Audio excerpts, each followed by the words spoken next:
Hello friends, स्वागत है आपका एक बार फिर से आपके अपने लीगल चैनल में। मैं हूं एडवोकेट सनी शर्मा। दोस्तों 498 में कुछ ऐसी चीजें हैं जो कि आप सबको पता होनी बहुत जरूरी हैं। जैसे कि जब आपकी एफआईआर दर्ज होती है, उस एफआईआर के समय पे कई बार संगीन धाराएं जैसे कि जान से मारने का प्रयास, यौन शोषण, छेड़खानी करना या फिर गर्भपात करवा देना, इस प्रकार की धाराएं, गंभीर धाराएं जो कि होती हैं वो लगी हुई होती हैं। तो अब यहां पर पहला डाउट जो पति और उसके परिवार वालों के मन में होता है कि इन धाराओं में तो गिरफ्तारी हो जाएगी। दोस्तों हकीकत क्या है, फैक्ट क्या है? फैक्ट यह है कि जब ये सारी धाराएं 498 ए या फिर नए सेक्शंस की बात करो तो 85 बीएनएस के साथ लगी हुई होती हैं, तो ऐसे में इन धाराओं का वो ग्रेविटी नहीं होती जो कि इंडिविजुअल इन धाराओं की होती है। मींस ऐसे मामलों में 99% जो पुलिस होती है वो इन्वेस्टिगेशन के बाद इन धाराओं को हटा देती है और इनमें आपकी गिरफ्तारी नहीं होती। आप इसलिए डरते रहते हो या इसलिए एंटिसिपेटरी बेल में जाते हो या इसलिए हाईकोर्ट में जाते हो कि पुलिस आपको गिरफ्तार कर लेगी। दूसरी ओर पुलिस वेट कर रही होती है कि आप आओ और अपनी स्टेटमेंट दो। तो आपको चाहिए क्या? आप निडर होकर के पुलिस स्टेशन जाइए, अपने इन्वेस्टिगेशन ऑफिसर से बात कीजिए, उसको प्रूफ दीजिए। कई बार होता है छेड़खानी का जिस बंदे पर आरोप है वो वहां था ही नहीं, और जो उसने गर्भपात करने के आरोप लगाए हैं उसके संबंध में आपके पास सारे प्रूफ हैं। तो आप वो प्रूफ दीजिए, क्योंकि वो सब लड़की को साबित करना पड़ेगा। अगर वो कह रही है मेरे साथ ऐसा हुआ, उसको मेडिकल देना पड़ेगा अपना यौन शोषण के लिए कि उसके साथ कुछ ऐसा हुआ है, संबंध बनाए गए उसके साथ, उसको मेडिकल देना पड़ेगा। उसके पास अगर कुछ नहीं है तो पुलिस की भी मजबूरी है कि पुलिस को वो सारे सेक्शंस वहां से हटाने पड़ेंगे, और 99% इस प्रकार के सारे सेक्शन हट जाते हैं। और इसी डाउट के अंदर आकर के जो पति पक्ष है वो अपना पूरा मामला स्टार्टिंग से ही खराब कर लेता है।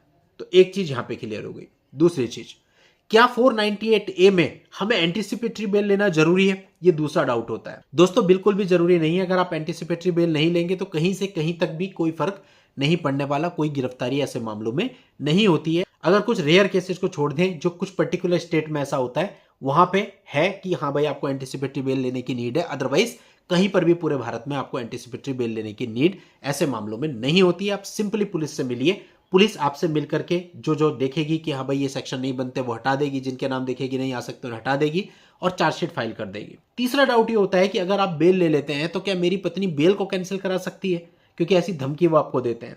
दोस्तों ये भी प्रैक्टिकली पॉसिबल नहीं है। अगर वो कैंसिलेशन के लिए कोई एप्लीकेशन लगाते भी हैं तो बेल इस तरीके से कैंसिल नहीं होती है, और इवन इस पर सुप्रीम कोर्ट का हाल ही में एक जजमेंट भी आया है। तो इससे भी आपको जरा भी घबराने की जरूरत नहीं है। अगला डाउट होता है कि भाई जो पासपोर्ट है हमारा, वो पासपोर्ट क्या कोर्ट सीज कर लेगी? दोस्तों ये भी बहुत ही रेयर मामले में होता है। जनरली ऐसा नहीं होता, आपका कोई पासपोर्ट सीज नहीं किया जाता। ज्यादा से ज्यादा आपकी फॉरेन ट्रैवलिंग पर रिस्ट्रिक्शन लगाई जाती है कि जब आप बाहर जाएंगे तो कोर्ट की परमिशन से जाएंगे, दैट्स इट। इसके अलावा कुछ भी नहीं ऐसा किया जाता है। इसके अलावा एक अगला डाउट होता है कि 498 के मामले में लड़की अगर कोई प्रोटेस्ट पिटीशन लगा देती है, फॉर एग्जाम्पल लड़की गई पुलिस के पास, एक एफआईआर हो गई, पुलिस ने सारे सबूत देखे, पुलिस ने कहा मामला बनता नहीं, पुलिस ने उस पर एफआईआर लगा दी, और एफआईआर के बाद लड़की प्रोटेस्ट पिटीशन लेकर के कोर्ट में गई, तो ऐसे में क्या होगा? दोस्तों 90% ऐसे मामलों में प्रोटेस्ट पिटीशन डिसमिस हो जाती है, कुछ नहीं होता। बहुत ही कम चांस होते हैं कि उस प्रोटेस्ट पिटीशन पे निर्णय लेकर के आपके अगेंस्ट कुछ हो, अदरवाइज वो प्रोटेस्ट पिटीशन खारिज हो जाती है। तो इसमें भी आपको टेंशन लेने की जरूरत नहीं है। और आखिरी और सबसे बड़ा डाउट आपका ये होता है कि साहब 498 का अगर पूरा ट्रायल चलता है तो आखिरी में मुझे सजा तो नहीं हो जाएगी? इसका तो इतिहास है पूरा।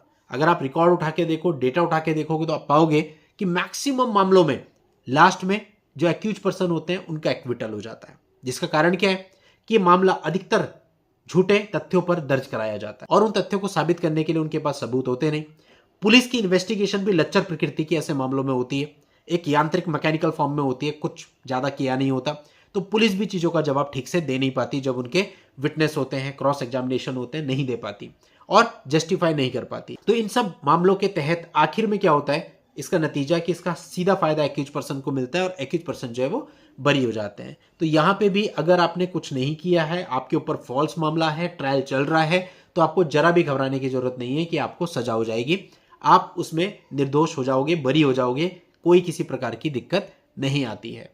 तो दोस्तों ये वो डाउट्स थे जो 498 के संबंध में लोगों के मन में है, जिनके भी ऊपर ये मामले चल रहे हैं। ये डाउट वो है जो लगभग सभी के मन में होते हैं, इसलिए इस पर मैंने अलग से ये वीडियो बनाई है। उम्मीद करता हूं इस वीडियो से आपको हेल्प मिलेगी।